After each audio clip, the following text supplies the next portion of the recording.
A lição de hoje é a de número 2, o Ministério do Evangelista. Já começamos muito bem com mais uma videoaula e já agradeço a sua presença aqui no canal. Hoje tem muita informação para você. No final do vídeo, eu vou te dar um resumo da biografia de 3 pastores evangelistas, John Wesley, Charles Finney e David Wilkerson. Então já se inscreva no canal, dá o seu like, compartilhe com a sua igreja, no Twitter, Instagram, WhatsApp, Facebook, deixe o seu nome, cidade, estado, nos conte qual dom espiritual você recebeu do Espírito Santo. Vai ser uma alegria para nós podermos conhecer você melhor.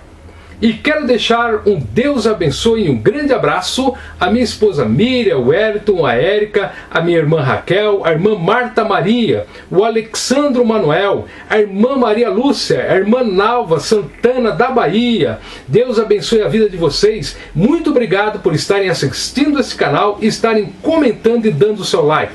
Deus abençoe cada vida em nome de Jesus. O Ministério do Evangelista, lição 8. Texto áureo. Mas tu se sobra em tudo, sofre as aflições, faze a obra de um evangelista, cumpre o teu ministério. 2 Timóteo 4 e 5. Verdade prática. O evangelista proclama o pleno evangelho de Cristo com ousadia e é um arauto de Deus no mundo. A nossa leitura bíblica em classe fica em Atos capítulo 8, do versículo 26 ao 35, e Efésios capítulo 4 ao 11, e você poderá estar lendo e acompanhando na Bíblia Sagrada na sua casa. Jesus envia os 70. São poucos os que anunciam, poucos são os que dispõem a ir, e poucos pregam a mensagem bíblica. Poucos sabem que não se pode falar de si mesmo. Jesus disse que a seara é grande e poucos são os obreiros. Seara é um campo ou área cultivada, o que está sendo preparada para ser cultivada. No sentido figurado, é um campo de conhecimento ou da política. Agora, na Bíblia Sagrada, se refere à obra de Deus. Assim temos várias searas para evangelizar. Um país, estado, cidade, vila, bairro, uma empresa, hospital, presídio, escola, são searas para o trabalho evangelístico. Por isso, há muito a fazer e poucas pessoas que querem fazer. Enviados para o meio de lobos. Os discípulos de Cristo foram perseguidos, torturados e mortos. Ainda hoje os cristãos sofrem ataques. Os cristãos desagradam o mundo para glorificar a Deus. O arauto, ele era um mensageiro, um emissário de um rei, e ele era encarregado de levar e fazer ouvir as ordens e as mensagens do rei. Cada cristão é um arauto de Jesus Cristo, para proclamar e pregar o evangelho do nosso Senhor. Estes arautos enfrentarão lobos devoradores. Os lobos atacavam os rebanhos de ovelhas, eram predadores carnívoros. No sentido figurado, são pessoas más, cruéis. Na Bíblia, são os que atacam a obra de Deus. Lobos em pele de ovelhas são pessoas dominadas e influenciadas pelo diabo. A igreja de hoje, como a igreja do passado, ela é perseguida por religiões, pela política, na TV, no rádio, no jornal e por leis malignas. Os sinais e as maravilhas confirmam a palavra. Os discípulos receberam poder para pregar o evangelho de Cristo. Precisavam pregar a palavra de Cristo e não podiam pregar a palavra dos homens. Os sinais e maravilhas confirmavam a pregação dos discípulos. Não deveriam se alegrar pelos sinais, pelas maravilhas e nem pelos milagres. A maior alegria dos apóstolos, dos discípulos, dos seguidores de Jesus era saber que o nome deles estava escrito no livro da vida. O poder era para vencer as forças malignas do diabo. Os evangelizadores e evangelistas devem vencer pelo poder do Espírito Santo de Deus. Cada alma que recebe a Jesus Cristo como Senhor e Salvador, haverá muita festa no céu. Mas o que leva a boa semente do Evangelho deve se alegrar e cuidar da sua salvação. Não adianta ganhar o mundo inteiro e perder a própria salvação. A grande comissão. O alcance da grande comissão. De acordo com Mateus 28, versículos 19 e 20, é preciso ensinar e batizar em todas as nações. O Evangelho deve chegar a todos os lugares. O apóstolo Paulo, quase sem recursos, mas com muita vontade e no poder do Espírito Santo, nos provou que isso é possível. Hoje muitos de nós não estamos indo. Alguns que se arriscam a ir ensinam outras coisas. Prosperidade, filosofia, ideologia, mensagem motivacional não pregam os ensinamentos práticos para a vida cristã. Não muda o comportamento das pessoas. Não tem transformação de vida. É preciso pregar o ensino de Jesus Cristo. É preciso pregar o ensino dos 12 apóstolos. A palavra de Cristo permanece para sempre e é o caminho da salvação para aquele que crê. O mundo está dividido em dois grupos. De acordo com Marcos 16 e 16, os que creem e os que não creem em Jesus Cristo. O Evangelho é para todas as classes e etnias de gente e de pessoas. Uns recebem a Cristo como Salvador, outros não querem a Cristo como Salvador. As pessoas decidem a sua vida futura espiritual agora enquanto vivem neste mundo. Escolhem a salvação eterna ou escolhem a perdição eterna. Existem dois mundos espirituais. O mundo dos salvos em Cristo, todos que recebem e obedecem a nosso Senhor e Salvador Jesus Cristo. O mundo dos não salvos são os que conhecem a Cristo e vivem no pecado, e aqueles que rejeitam a Cristo e não querem conhecer a Cristo. Jesus Cristo morreu na cruz do Calvário para aproximar, para reconciliar o pecador com o nosso Pai, o Senhor Jeová, o Deus da glória. Portanto, devemos escolher vida com Deus ou escolher morte sem Deus. A grande comissão hoje. Cerca de 33% da população mundial, um terço, são cristãos de várias denominações, católicos, ortodoxos, protestantes, evangélicos. Nos últimos 100 anos, o cristianismo tem diminuído no mundo. Na Europa, templos foram fechados e transformados em casas de shows, mesquitas e bibliotecas. Alguns países são pós-cristãos. O mundo precisa de um reavivamento espiritual. Muita gente bate palmas de ver essa situação, mas eles não perdem por esperar, porque a Bíblia diz que quando essas coisas estiverem acontecendo, está perto da volta de Jesus Cristo. Para os crentes fiéis, isto não é nada, porque Jesus Cristo profetizou que próximo à sua vinda haverá esfriamento da fé, esfriamento do amor e trevas espirituais. Mas nos alerta ainda, trabalhai enquanto é dia, é tempo de pregar o Evangelho. O dom ministerial de evangelista. O conceito de evangelista. Evangelista vem do grego evangelizo. É aquele que é chamado para pregar o Evangelho. De forma geral, todos nós somos evangelizadores. Todos nós temos a obrigação de pregar o Evangelho. Agora, de uma forma específica, existe o ministério de evangelista. É aquele que tem paixão pelas almas. É o que leva a mensagem do Espírito Santo para quebrantar os corações endurecidos dos pecadores e levar as almas aos pés de Jesus Cristo. Evangelista é um dom ministerial. Evangelizador são todos que evangelizam, mesmo não tendo chamado ministerial. O papel do evangelista. O evangelista anuncia as boas novas da salvação. O evangelista é um plantador de igrejas. É aquele que inicia, que organiza as igrejas, por isso deve estar cheio de graça e cheio do Espírito Santo e cheio do poder de Deus.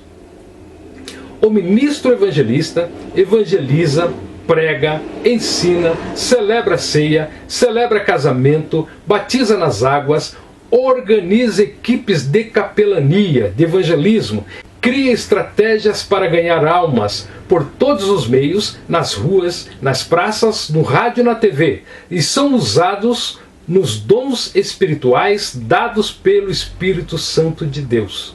A finalidade do ministério de evangelista. O evangelista prepara outros crentes para o serviço da igreja. O seu fundamento é a doutrina de Cristo e a doutrina dos apóstolos. O evangelista é dirigido pela palavra de Deus. O evangelista é guiado pelo Espírito Santo de Deus. O evangelista é filiado aos ministérios e às convenções. Eles não trabalham sozinhos, também não são independentes, mas eles trabalham associados com outros pastores, evangelistas, presbíteros, dirigentes de igreja em geral. Ele tem conhecimento e experiência em ganhar e discipular almas. É usado por Deus para levantar outros evangelizadores e ele é capacitado por Deus para mobilizar a igreja, para fazer evangelizações, para fazer missões e para fazer cruzadas. Ele treina obreiros e obreiras para o evangelismo pessoal e para o evangelismo de massa. Ele trabalha para o crescimento do reino de Deus. Então, existem os evangelizadores, que são todos os crentes que receberam a Jesus como Salvador. E existe o ministério de evangelista, que é também um pastor, porque ele pode dirigir igreja, ele pode iniciar igreja, e ele pode organizar igrejas, e ele pode preparar outras pessoas para continuarem a obra do Senhor. Mas ele é levantado especificamente para trabalhar na salvação das almas.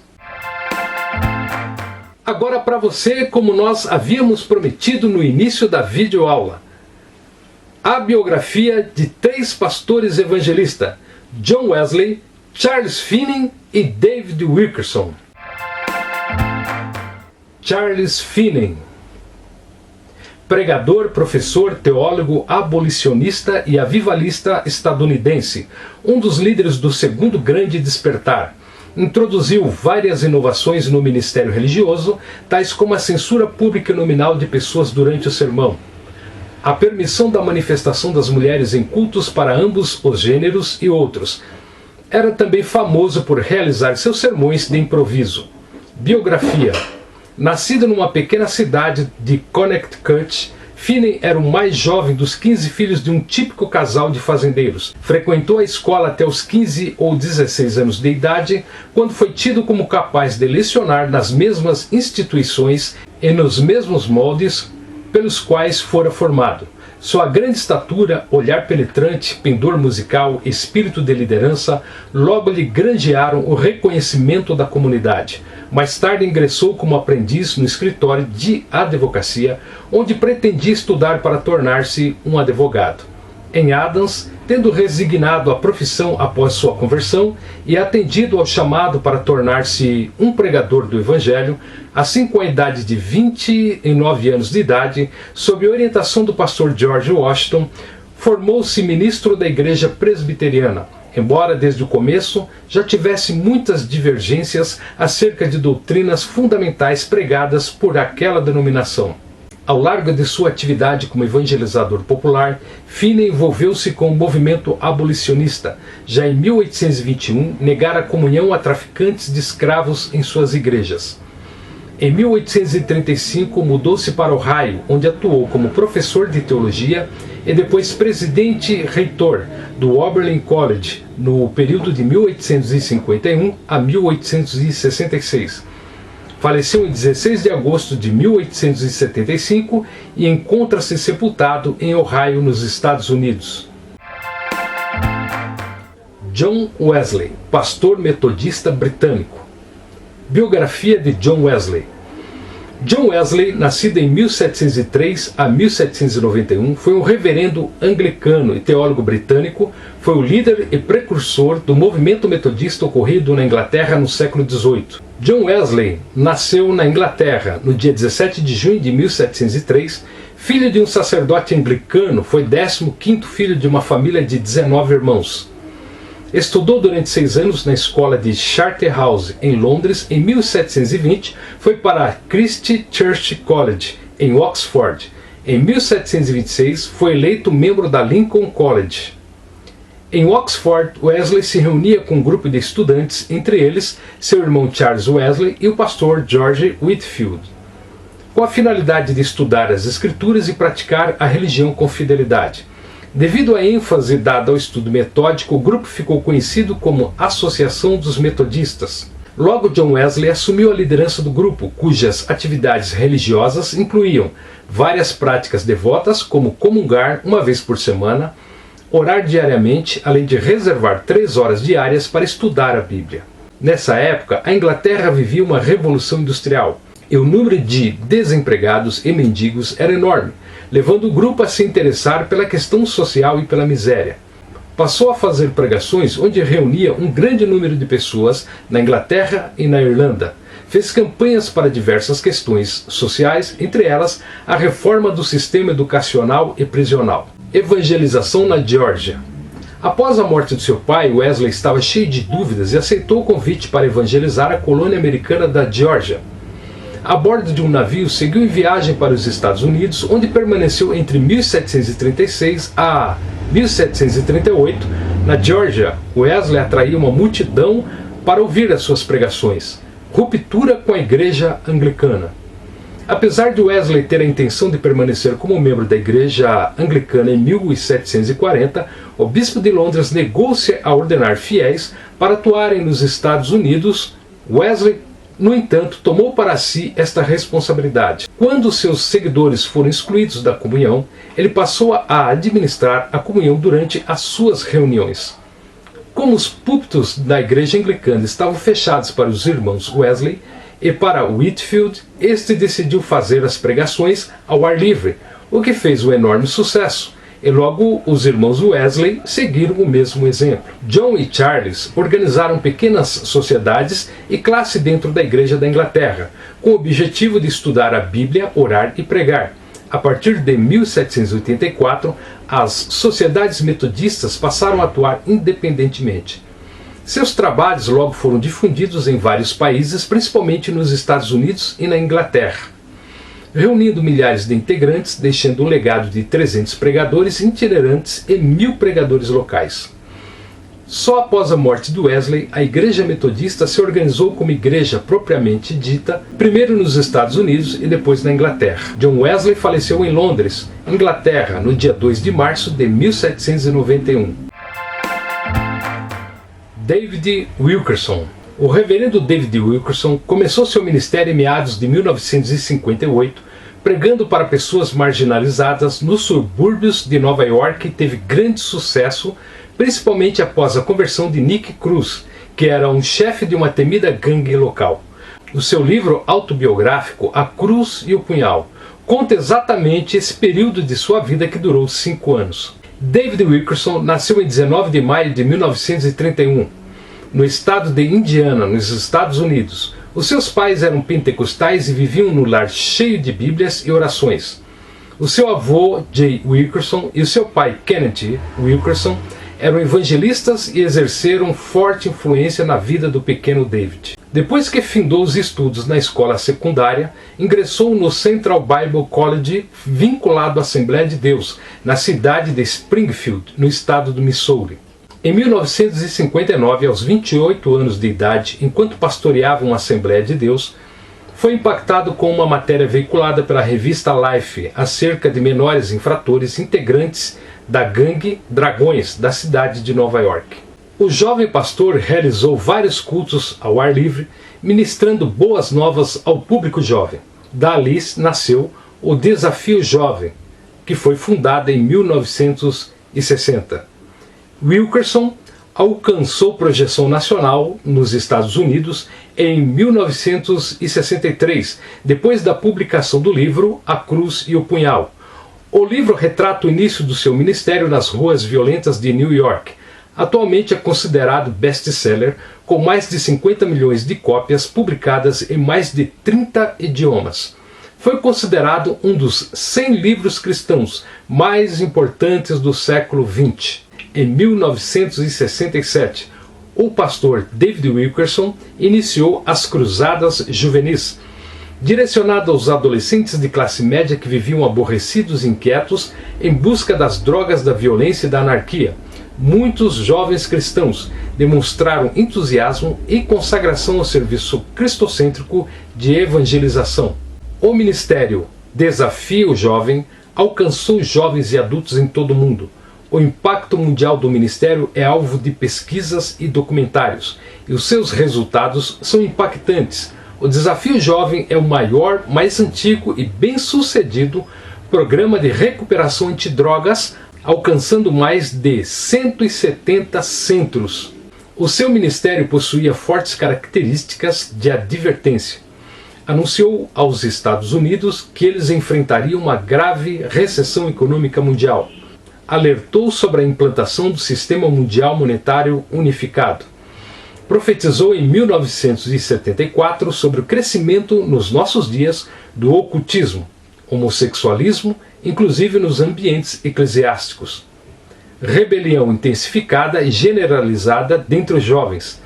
Intensificação de perseguição contra os cristãos em diversos países. Surgimento de uma grande igreja ecumênica mundial.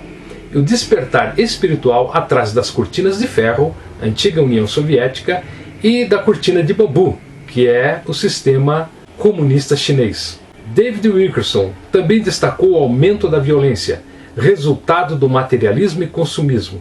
Empenhou energia para denunciar o estado lamentável do cristianismo, principalmente nos países ocidentais. Fundamentado na Bíblia, criticou e combateu a teologia da prosperidade, identificando muitos enganos doutrinários nesse movimento. Alguns suficientemente graves para colocar esses seguidores em posição prejudicial perante Deus.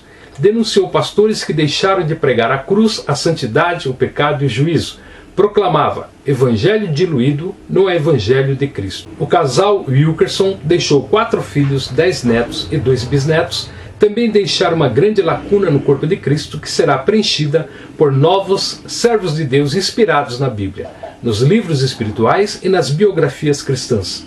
O legado do pastor David Wilkerson permanece através do Desafio Jovem, da Igreja Times Square, além dos inúmeros livros da sua autoria e vídeos de pregações que influencia cristãos de várias denominações em todo o mundo.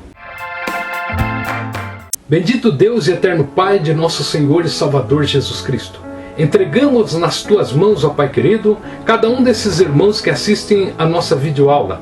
E, Senhor, entrego nas Tuas mãos também os nossos familiares, os nossos parentes, os nossos vizinhos, os nossos amigos, as nossas igrejas, os nossos irmãos em Cristo, a nossa nação, o nosso país, as nações do mundo, ó Senhor. Que o poder do Evangelho, a graça de Deus e a Tua santa misericórdia possa alcançar vidas em todos os cantos do mundo. Pai Santo e Deus da Glória, em nome de Jesus Cristo, precisamos da Tua graça, misericórdia, proteção, paz e vida. Em nome de Jesus Cristo, nos abençoa. Toda a glória a Teu Filho amado Jesus Cristo, louvor e adoração para todo sempre. E santo, santo, santo é o Teu Espírito. Não retires de nós o Teu Espírito Santo. Em nome de Jesus Cristo, nós Te agradecemos todas as coisas, hoje e sempre. Amém. Deus abençoe a sua vida, Deus abençoe a sua casa, Deus abençoe a sua família, hoje e sempre. E até a próxima, se Deus assim permitir.